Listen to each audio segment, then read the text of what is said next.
Day 1 of Everyday Applied Behavior Analysis Tips. So imagine that your phone keeps glitching and you've tried to restart it multiple times, you've tried to change the charger, and nothing's working. And you've spent so many hours and so much time trying to figure out what it is, and eventually you figure out, oh, it needs a new battery. This can be a similar frustrating experience when we try to fix or resolve our emotions or habits, but we don't understand why and what's causing it. This is essentially where ABC data comes in, and ABC data helps give a very clear picture of why you're stuck and making sure that you don't actually blame yourself. ABC data stands for antecedent, behavior, and consequence. But let's clarify a couple things. The terminologies can be really deceiving, and behavior is not actually a bad thing.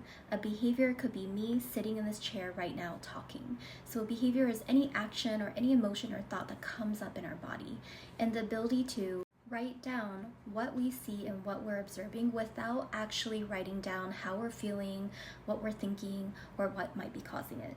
An antecedent simply means what happened right before the behavior, what we might call what's triggering the behavior. And a consequence isn't actually a consequence. It just simply means what happened right after. And what this tells us is that the consequence tells us what is maintaining that behavior, and the antecedent tells us what might be pushing us or triggering us to continue this behavior. And writing things down help because our brain lies when we're under a lot of stress, and so we're not collecting accurate information. We might forget details, or we might even fill in the gap with our own stories and scripts from the past. Writing down what happened actually helps you see patterns that you may not have seen before, and it offers a more objective perspective. So a few tips for tracking ABC data for yourself or for others. 1, make sure to keep it simple. Don't try to add too many sentences or explain things. And make sure that you're writing down what you see, not what you're feeling or what you're thinking or why you think something is happening. Write down the time and place and make sure that you're tracking enough data to see the pattern. So this might be multiple pages or at least 6 to 7 times.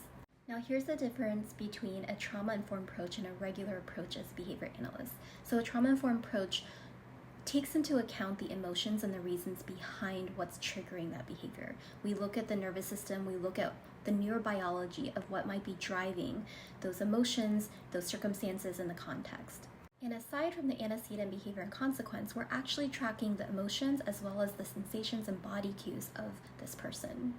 2, we stay curious about what is going on. So instead of assuming or making statements like, or they're just doing it for attention, they just want to get away with it because they're trying to avoid or escape, we understand there's something bigger than this.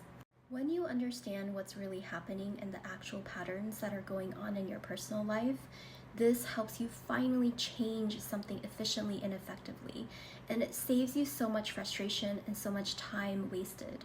Read below of some examples of how to track ABC data for yourself.